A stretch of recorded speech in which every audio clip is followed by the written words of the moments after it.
Saudara, kita berdoa. Kami berterima kasih dan bersyukur untuk pagi yang indah yang Tuhan berikan bagi kami. Setelah semalam-malaman Tuhan menjaga kami dalam tidur dan membangunkan kami dengan tubuh yang sehat. Kami diundang masuk ke dalam rumah Tuhan.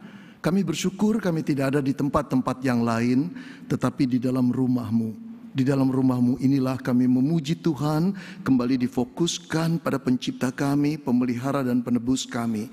Terlebih lagi kami boleh memuji-muji Tuhan dan menyembah-Mu. Sekarang tibalah waktunya Tuhan, kami ingin duduk di dekat kaki-Mu, mendengarkan perkataan-Mu. Silakan Tuhan beracara kepada kami, berfirmanlah, yang mengajar kami, yang menegur kami, yang mendidik kami di dalam kebenaran, dan membawa kami hidup di dalam kebenaran-Mu, agar hidup kami ini sungguh hidup yang kami jalani sesuai dengan kehendak Tuhan dan untuk kemuliaan nama-Mu. Kami mengaku kepada Tuhan betapa lambannya kami belajar akan firman-Mu, terlebih lagi melaksanakannya dalam kehidupan kami. Oleh karena itu Roh Kudus, tolong bukakan pikiran kami, bukakan hati kami untuk menerima firman-Mu, dan doronglah kami menjadi pelaku firman-Mu. Bapa di dalam surga, kami bersatu hati meletakkan hamba-Mu dalam kelemahan dan keterbatasannya.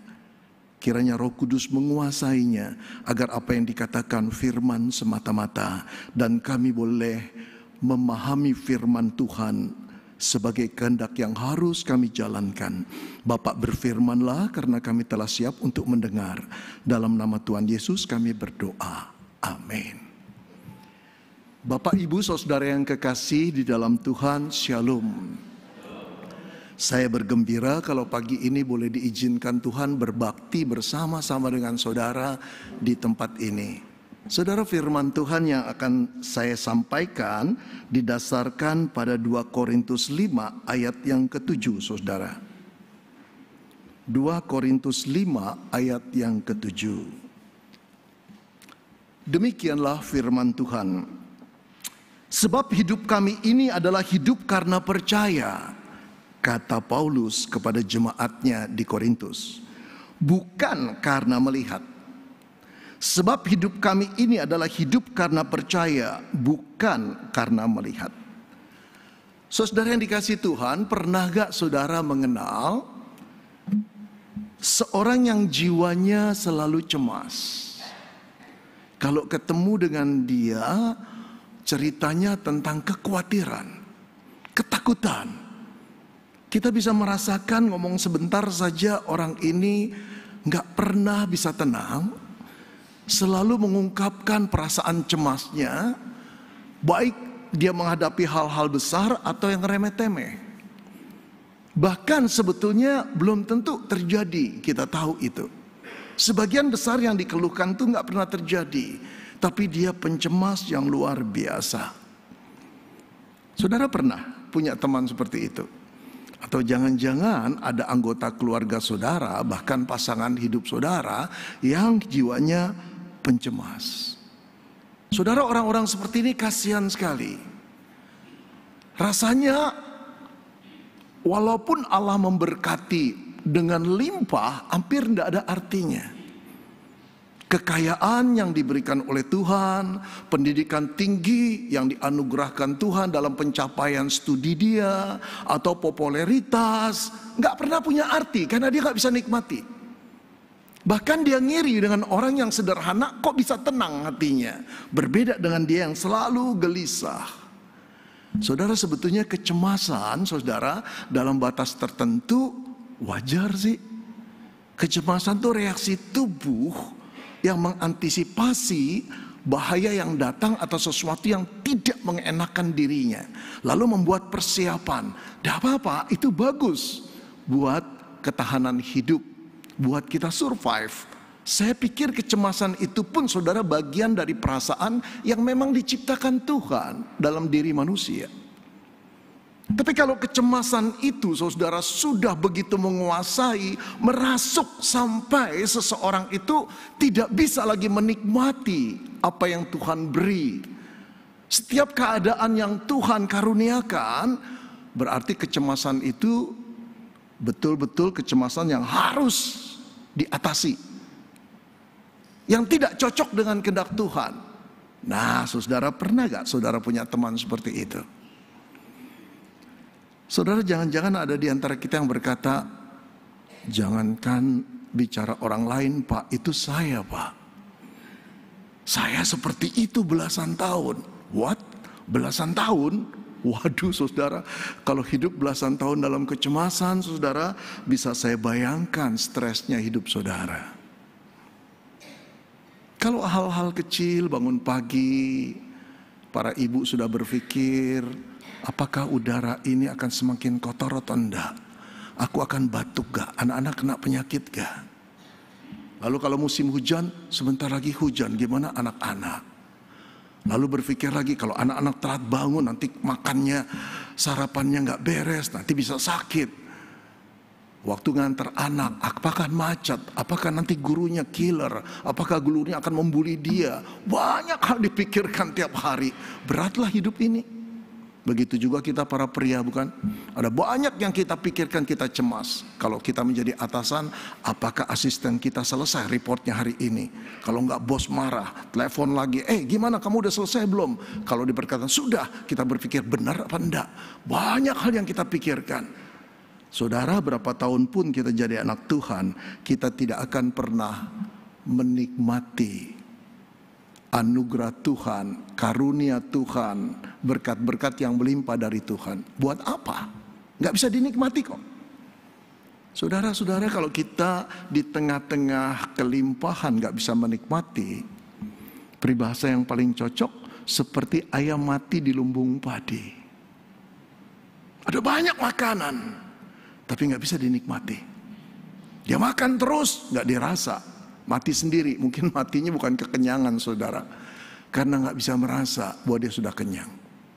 Saudara, kalau begitu, ini gak bisa kontak ya, ditolongin saja. Bagaimana sih caranya mengatasi kecemasan? Saya meneguhkan saudara, kalau saudara mengalami kecemasan yang mencengkeram, yang merasuk sampai gak bisa lagi mengalami damai sejahtera Allah, itu bukan kecemasan yang Allah inginkan. Dan jelas Allah menginginkan saudara dan saya bebas dari jerat kecemasan itu. Saya percaya kehendak Tuhan seperti itu. Karena di dalam Dia, saudara, Allah tidak mendatangkan roh ketakutan, termasuk roh kecemasan. Walaupun perasaan cemas menjadi bagian internal dari kehidupan manusia untuk mengantisipasi kita akan masa depan, itu bagus. Tapi kecemasan yang membuat hilangnya damai sejahtera Tuhan, saya meyakinkan bukan kehendak Tuhan dan bukan keinginan Tuhan. Dia menginginkan kita menjadi orang Kristen yang betul-betul bebas dari keterikatan-keterikatan seperti ini. Nah, gimana caranya, saudara? Yang pertama-tama, saudara, saya merumuskan, ubahlah fokus saudara dari masalah kepada Tuhan. Ini yang sering dilupakan bagi orang yang terikat pada cemas, perasaan cemas. Saudara-saudara, bila perasaan cemas itu datang, cenderung kita itu memperbesar, menzoom kecemasan itu. Yang tadinya sebetulnya persoalan kecil, kemudian diperbesar oleh kita dengan bayangan-bayangan negatif dan imajinatif yang sebetulnya fiktif.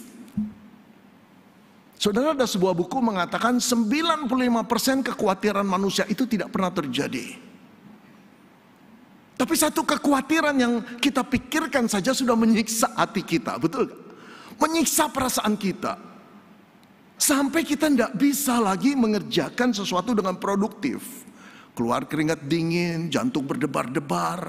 Padahal para ahli mengatakan 95% kekhawatiran kita itu fiktif.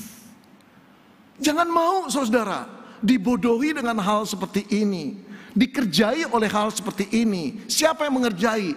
Kekhawatiran kita sendiri, kecemasan kita sendiri, ketakutan kita sendiri. Karena kita menzoom, memultiplier, saudara, masalah yang ada di depan kita.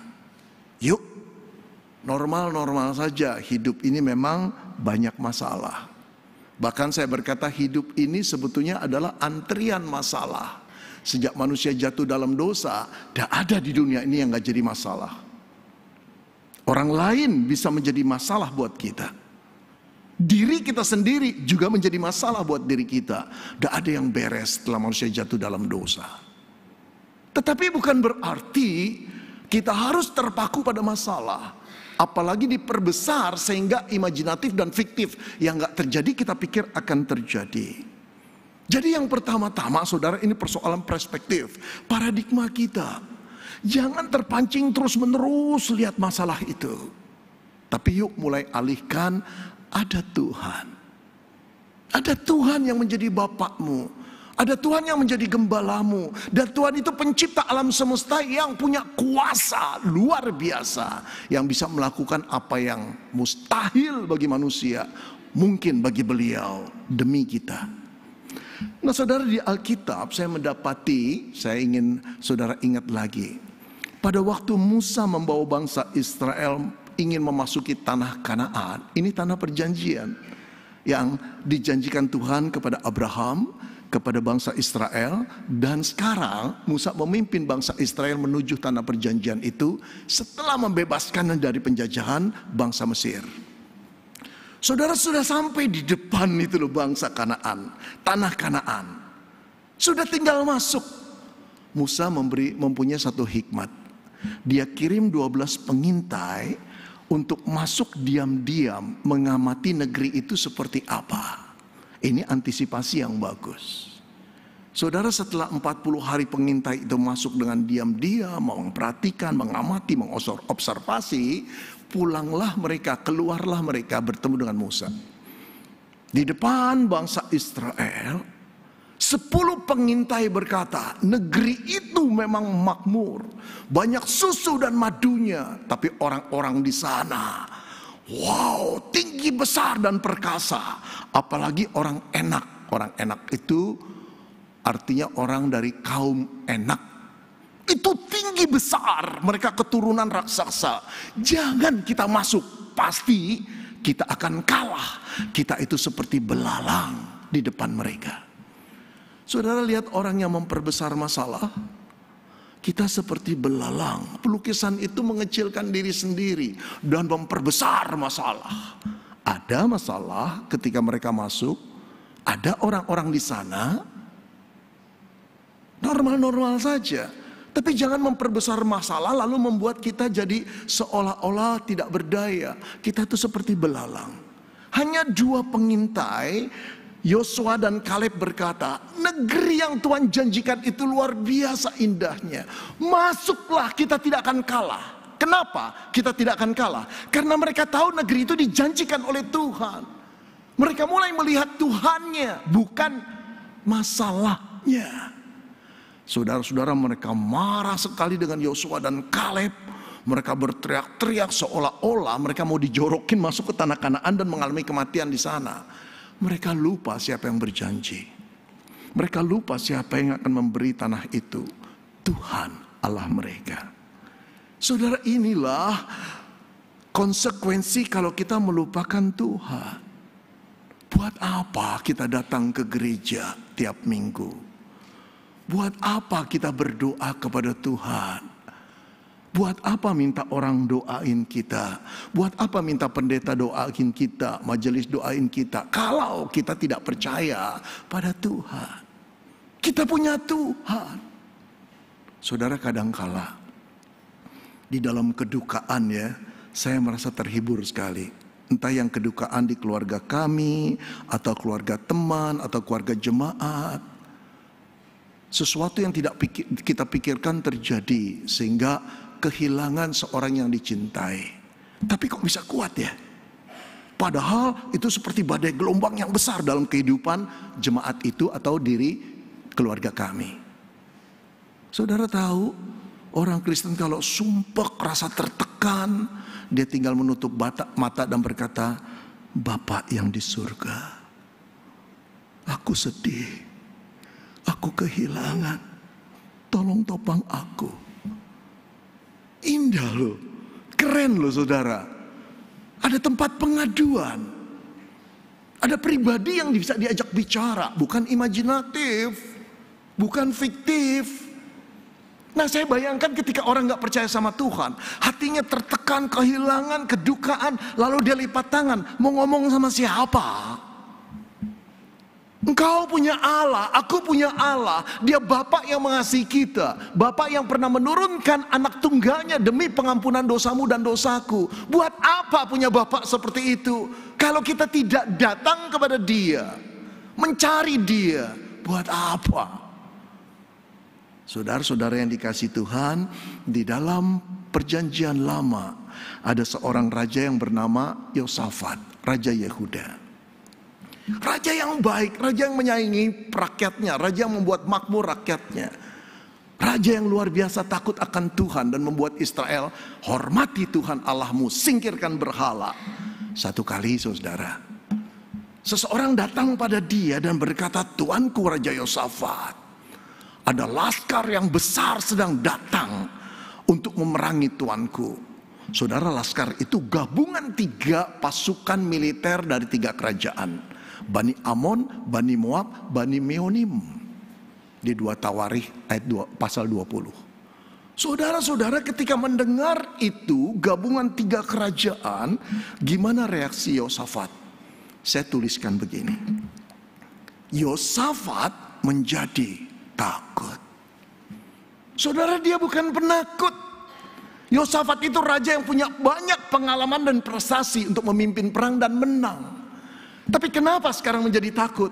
Dia sadar, saudara, gabungan kolaborasi 3 pasukan kerajaan ini di luar kemampuan dia untuk menangani. Pasukan Israel pun tidak akan menang. Wow, saudara, bayangkan ini kalau terjadi pada kita. Ini seolah-olah kita dilaporkan sebuah masalah yang kita tidak bisa tanggung.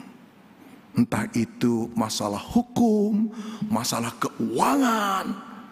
Kalau kita diuber-uber debt collector karena pinjol, kita utang 20 juta, tapi kita punya 20 miliar, tenang-tenanglah. Apalagi kalau punya 2T, cuma 20 juta kok. Tapi kalau kita utang 200 juta, di bank hanya ada 200 ribu, engkau dan saya akan stres. Inilah yang dihadapi oleh Yosafat. Dia menjadi takut. Dia bukan penakut, dia realistis.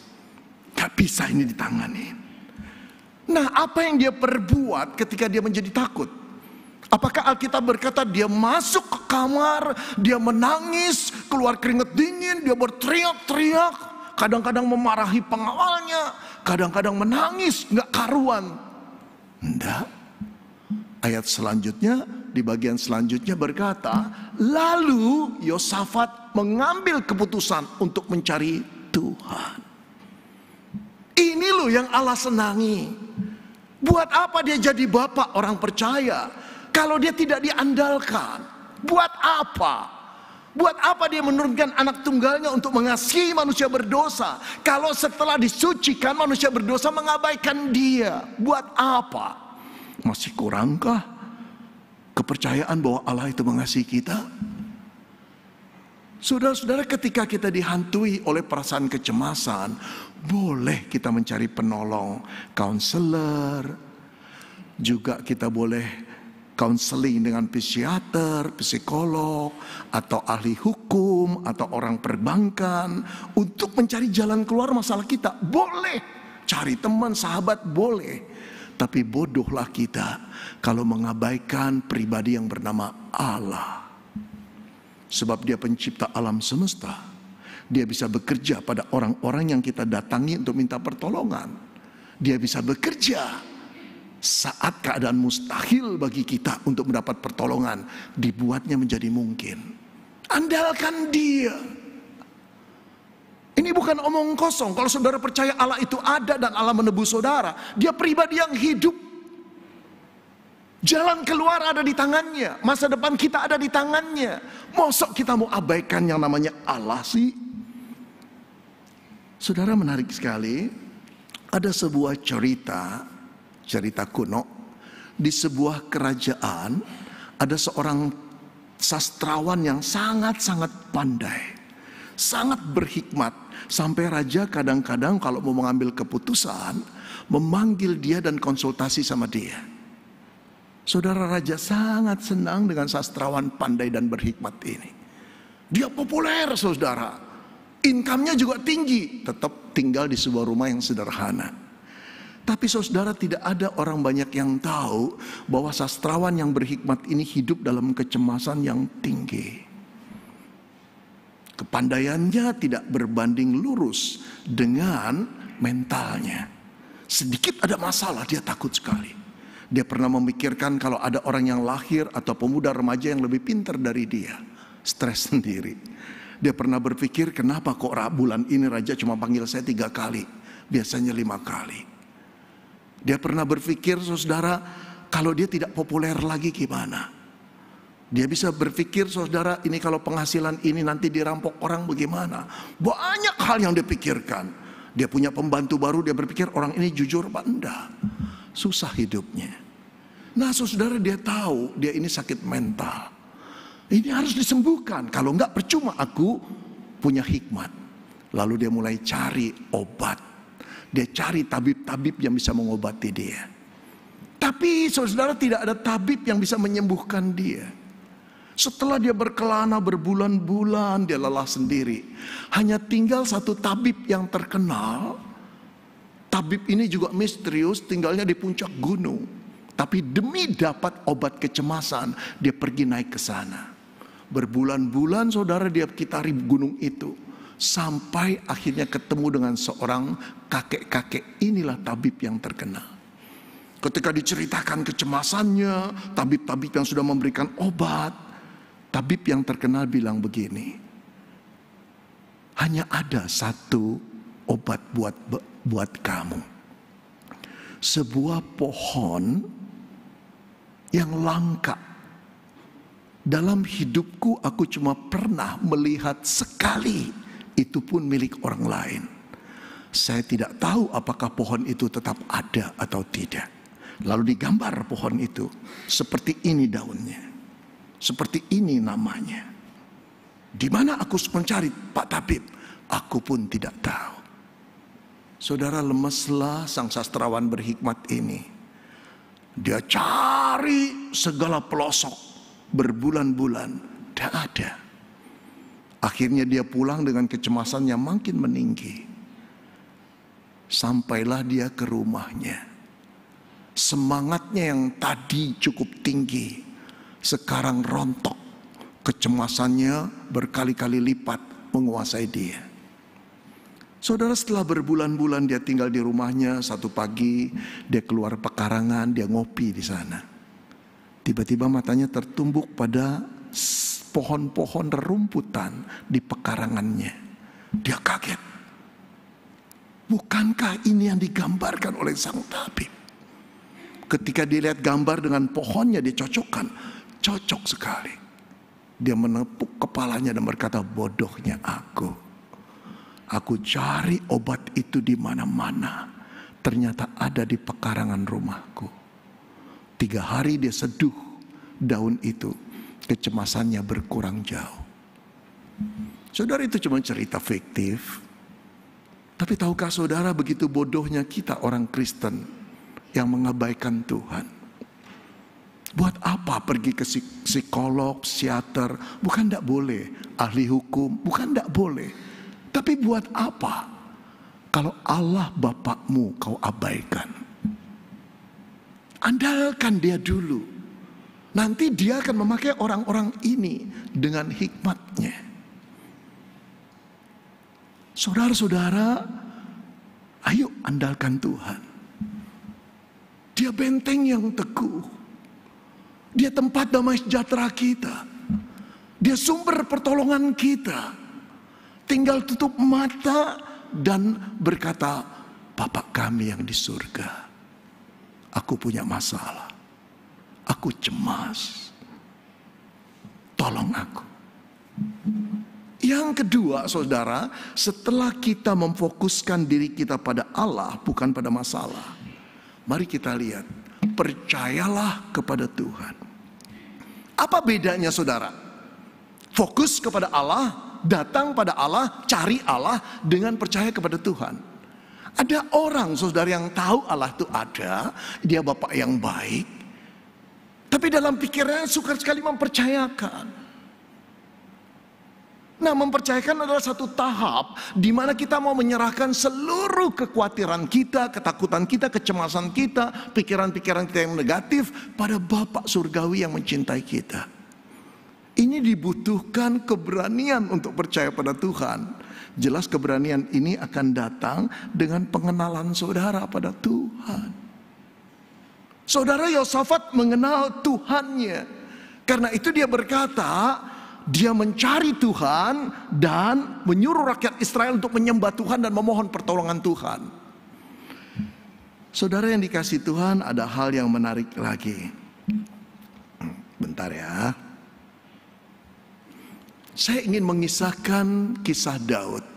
Bukan orang yang sempurna, orang yang punya banyak masalah, ketakutan pula, orang yang pernah jatuh di dalam dosa.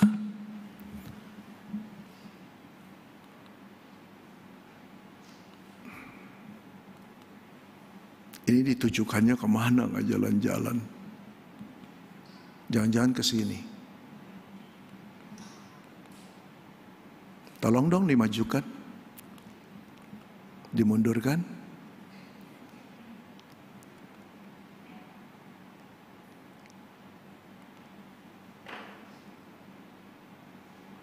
Ya sudah. Saudara-saudara, satu kali Daud itu buronan dari kerajaan Saul. Saul benci sama Daud karena iri. Bertahun-tahun dia diburu sebagai public enemies number one in Israel. Seluruh pasukan Israel kerjanya itu saudara difokuskan untuk nangkap Daud. Saudara bisa bayangkan anak remaja yang ditabiskan oleh Tuhan kelak menjadi raja, hidupnya dalam kesulitan. Dari gurun ke gurun, dari gua ke gua, berpisah dari orang tua, sahabat sejati, lari-larian seperti itu. Satu kali dia sampai di Gad. Di Gad dia dikepung.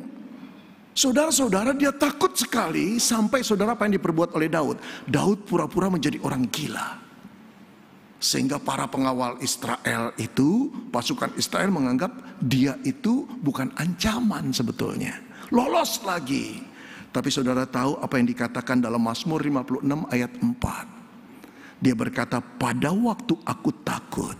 Dia mengakui dia takut. Dia tidak mengatakan, aku dari remaja mengalahkan pahlawan Filistin yang bernama Goliat. Aku tidak kenal takut, aku gagah berani, aku punya pengalaman. Dia berkata, pada waktu aku takut. Ini dibaca oleh banyak orang Israel, bukan? Raja yang luar biasa pada waktu menulis ini berkata, pada waktu aku takut. Apa yang Daud katakan lagi? Aku ini percaya kepadamu. Saudara, justru Allah ingin mengetahui level daripada iman kita. Ketika hidup kita lancar, tidak ada kecemasan, gampang percaya pada Tuhan. Tapi justru pada waktu kita diserang oleh badai gelombang kehidupan, masalah, konflik rumah tangga, income menurun, kesehatan mulai menurun, kena terminal illness, itulah saatnya saudara Allah mau melihat sampai di mana kepercayaanmu kepadaku. Saudara, mungkin ada orang yang berkata, ya Bapak ngomong enak aja sih Pak. Masa lalu saya Pak penuh dengan masalah. Stres loh Pak. Jantung bisa berhenti tiba-tiba. Saya jadi pengusaha hari ini Pak. Bapak tahu berapa banyak saya jatuh bangun? Pilot terus, ditipu orang. Lebih dari 12 kali Pak. Kalau ada orang yang menipu saya lagi, apa enggak stres Pak? Kalau perusahaan saya mulai menurun, apa enggak stres? Saya ingat 12 kali pengalaman saya. Oke. Saya bisa memaklumi kalau saya jadi pengusaha seperti saudara, pembisnis saudara 12 kali jatuh bangun ditipu orang. Stres pasti. Tapi boleh gak saya bertanya, setelah 12 kali saudara jatuh seperti itu, bangun lagi gak? Ya bangun Pak. Tapi butuh waktu kan Pak, tenaga pikiran. Siapa yang memberikan keberhasilan? Yang membuat saudara bangun? Saudara mau mengatakan, ya kekuatan saya Pak, kepandaian saya, melihat arah bisnis kemana. Karena saya melobi orang bank dapat pinjaman Pak, itu karena saya. Betul karena saudara? Nah, kalau saudara berkata karena saya, karena kepandaian saya, saudara belum mengenal Allah. Di balik keberhasilan orang-orang bisnis yang mereka berasal dari anak-anak Tuhan yang percaya, mereka selalu mengatakan ada unsur kebetulannya Pak. Siapa yang membuat kebetulan-kebetulan itu terjadi? Tidak ada kebetulan buat orang Kristen, betul. Tapi saya percaya ada banyak kebetulan-kebetulan terjadi pada anak-anak Tuhan, orang-orang Kristen, yang kebetulan-kebetulan itu diatur oleh Allah. Seorang pembisnis, dia berkata sama saya, ini bisnis UMKM, dia anak Tuhan. Stres Pak Benny waktu COVID, gak ada order sama sekali. Satu kali saya pergi keluar kota sama istri, kami makan soto. Ada seseorang sederhana, bapak ajak ngobrol. Akhirnya ngobrol, tanya bisnis apa. Lalu bapak itu berkata, tolong dong, mau gak kamu kerjain order saya, tapi kecil. Gak apa-apa Pak, gak apa-apa, saya kerjain. Kami cocok. Baru saya tahu Pak, ini pengusaha besar yang dicari-cari oleh banyak orang untuk dapat order. Akhirnya COVID 3 tahun itu menopang kami karena bisnis order yang dia berikan kepada saya. Kebetulan makan di tempat soto sederhana, ketemu orang sederhana padahal orang besar. Saudara pengusaha, saudara berhasil, katakan pada saya, ada berapa banyak kebetulan yang membuat saudara lolos. Akhirnya saudara menjadi pembisnis yang ulung. Siapa yang membuat? Tangan Allah. Seorang anak Tuhan harus mengakui tangan Allah. Jadi mari kita balik. 12 kali saya jatuh bangun Pak. Bukankah itu 12 kali pengalaman Allah mengangkat saudara lagi? Mari lihat sudut pandangnya. Jangan pandang kegagalannya, pandang bagaimana kebangkitan saudara. Allah yang menopang. Kalau begitu, haruskah kita takut dengan masalah yang sekarang? Masalah yang di depan? Harusnya kita berpikir gini, dulu saya udah jatuh 12 kali, Tuhan tetap menopang. Kali ini pun Tuhan tetap menopang. Aku tidak takut. Itulah cara membebaskan masalah, percaya kepada Tuhan. Saudara, satu kali saya pergi dengan istri saya ke satu tempat, satu pasar yang ramai sekali. Jalan 1 jam desek-desekan sama orang, lelah juga. Saya bilang istri saya, kita nyingkir yuk, kita minum dulu. Sembari minum, saudara, di sebuah kafe ngelihat arus orang begitu rapat sekali. Kayak semut saudara. Yang menarik, saya colek istri saya, lihat anak kecil itu. Gadis kecil kira-kira umurnya 5 tahun. Apa yang menarik? Yang pertama, ini orang bule, saudara. Yang kedua, gadis kecil itu membawa koper di kepalanya. Saudara bayangkan, tadi saya katakan ini crowded sekali, benar-benar susah untuk jalan. Ada gadis kecil di sini. Di sebelahnya laki-laki besar. Saya percaya di sebelah kanan itu papanya. Orang barat, tinggi besar. Di sebelahnya jelas ibunya, orang barat juga. Saudara-saudara, anak itu berusaha bawa koper yang besar di kepalanya. Saya duga koper baru yang baru dibelikan oleh orang tuanya. Dia terus mendorong 2 langkah ke depan, mundur 3 langkah, kadang-kadang ke kiri, ke kanan, terombang ambing. Beberapa kali bapaknya berkata begini, tetap dia tidak berikan. Bapaknya ulurin tangan lagi, geleng-geleng kepala. Saudara-saudara, makanya saya berkata sama istri saya, lucu gadis itu. Juga bodoh ya. Dia tahu bapaknya tinggi besar, tapi barangkali dia tidak tahu kekuatan bapaknya seberapa besar. Saya percaya, kalau dia percaya, dia akan serahkan koper itu pada bapaknya. Dan bapaknya akan menggendong dia dengan membawa kopernya, menembus keramaian orang. Bapaknya mampu. Dia tahu bapaknya besar, tapi barangkali dia masih meragukan hati bapaknya. Apakah benar kopernya ini tidak jatuh? Apakah benar bapaknya sayang sama dia? dia usaha sendiri. Saudara, bukankah itu penggambaran kita? Kita tahu ada Bapa, kita tahu Dia menyayangi kita, tapi kita tidak mau menyerahkan seluruh kekhawatiran kita kepada Beliau. Saudara-saudara yang dikasihi Tuhan, saya ingin bercerita tentang seorang ibu yang namanya Ibu Siti. Nama keduanya Mafirah, Siti Mafirah. Saudara, dia seorang ibu yang setengah baya, yang hidup dalam kecemasan dan kesetresan. Ini bukan fiktif, karena dia diuber-uber sama pinjol debt collector, saudara, debt collector. Stres lah, bukan cuma dia, satu keluarga, saudara, gak berdaya, diteror, dikatain mau dibunuh. Waduh, saudara, siapa yang mau bantu dia? Tidak ada. Apakah dia tidak punya saudara yang bisa bantu? Ada, tapi yang bisa bantu tidak mau bantu. Dia punya tetangga-tetangga, saudara, yang setia sama dia, yang seperti saudara, mau bantu tapi sama-sama tidak mampu. Susah bukan? Akhirnya di tengah-tengah kesetresan dan kecemasan yang tinggi, dia dengar ada seorang yang biasa mau menolong orang susah, dan dia mampu. Asal dia bertemu dengan orang itu, cukuplah. Tapi di mana ketemunya orang itu? Satu kali, saudara, dia dengar orang itu akan datang ke daerahnya. Wah, udah dari pagi dia berduyun-duyun dengan orang-orang di sana. Tekad dia, saya harus ketemu dengan orang itu. Saya harus minta tolong dia. Saudara, tepatlah pada waktunya orang itu muncul. Saudara-saudara, orang banyak berkerumun ingin mencapai orang itu. Tapi pas pampres yang ada di sampingnya menjaga dengan ketat. Lalu ketika orang itu turun, ibu tua ini nekat karena tahu dialah yang cuma satu-satu yang bisa menolong. Dia terobos pampres dan dia menjerit, "Pak Jokowi, tolong saya, hidup saya susah, Pak." Pak Jokowi lihat begitu, pas pampres menahan. Pak Jokowi bilang, "Lepaskan dia."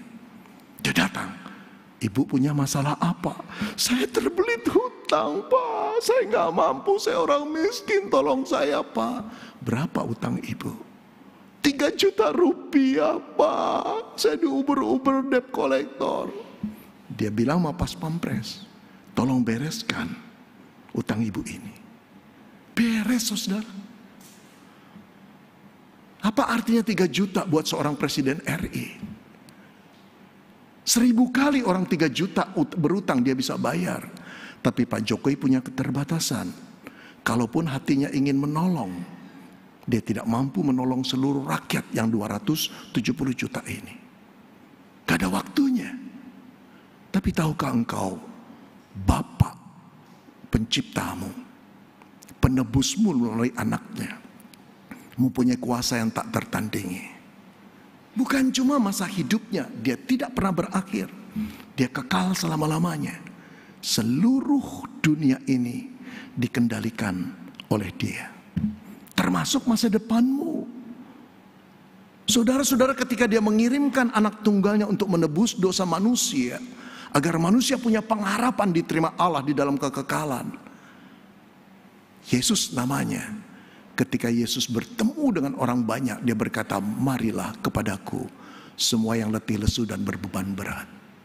Saudara, inilah maksud kedatangan Yesus ke dalam dunia. Bukan cuma menebus, tapi memberikan damai sejahtera. Ayo, jangan pikul lagi kecemasan kita.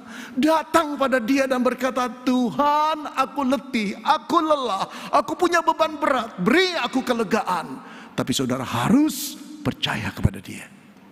Taruh beban backpackmu itu, kekhawatiran kecemasanmu di kaki Dia. Jangan angkat lagi. Biarkan Yesus yang memikulnya. Maka damai sejahtera Allah akan kau nikmati. Keringat dinginmu akan berhenti, tidurmu akan nyenyak, relasimu dengan anggota keluargamu, teman gereja menjadi pulih dan baik. Disitulah Tuhan akan memakai engkau menjadi berkat yang lebih besar lagi. Percayalah kepada Dia. Mari kita berdoa.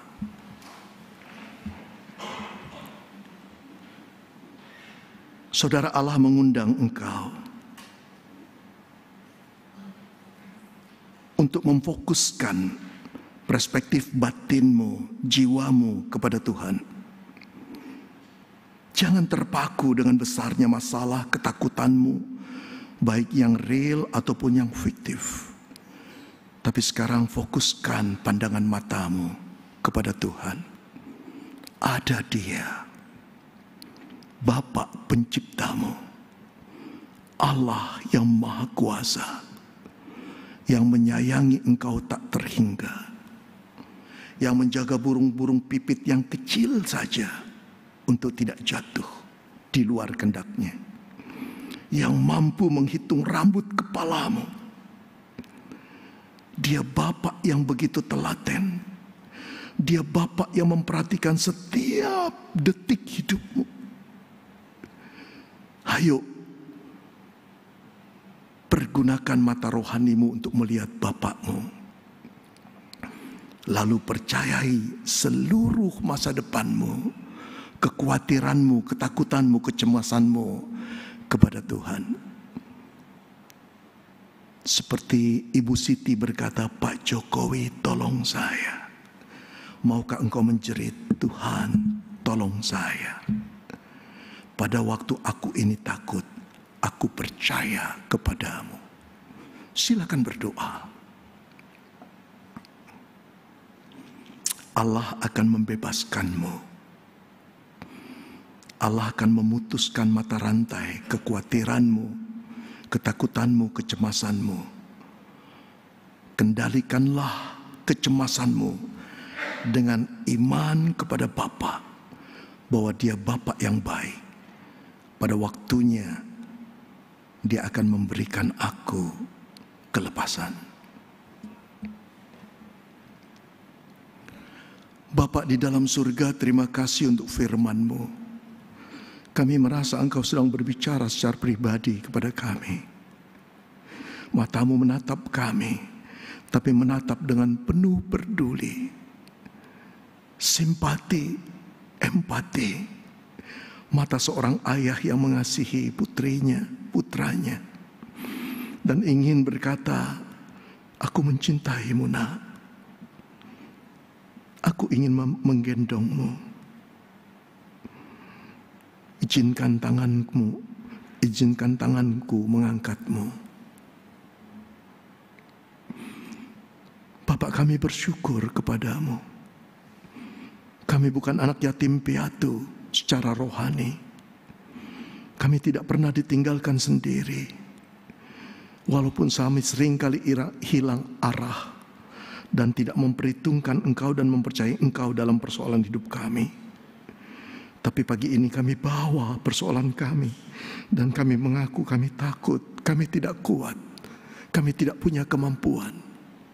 Karena itu Tuhan, pegang tangan kami. Ketika kami ada di tangan Bapa yang mengasihi kami, yang telah memberikan anaknya yang tunggal untuk mati bagi kami, siapakah yang akan menjadi lawan kami? Tak ada ancaman lagi yang mampu merampas kami dari tangan kasih-Mu. Tak ada satupun yang bisa memisahkan kami dari kasih-Mu. Baik kelaparan, baik ketelanjangan, baik kekurangan, baik aniaya, baik kecelakaan. Tak ada satupun yang bisa memisahkan kami dari kasih-Mu. Karena Engkau Allah yang mengasihi kami. Kami serahkan seluruh beban hidup kami. Kami percayakan kepada Engkau Bapa yang mengasihi kami. Dalam nama Tuhan Yesus kami berdoa.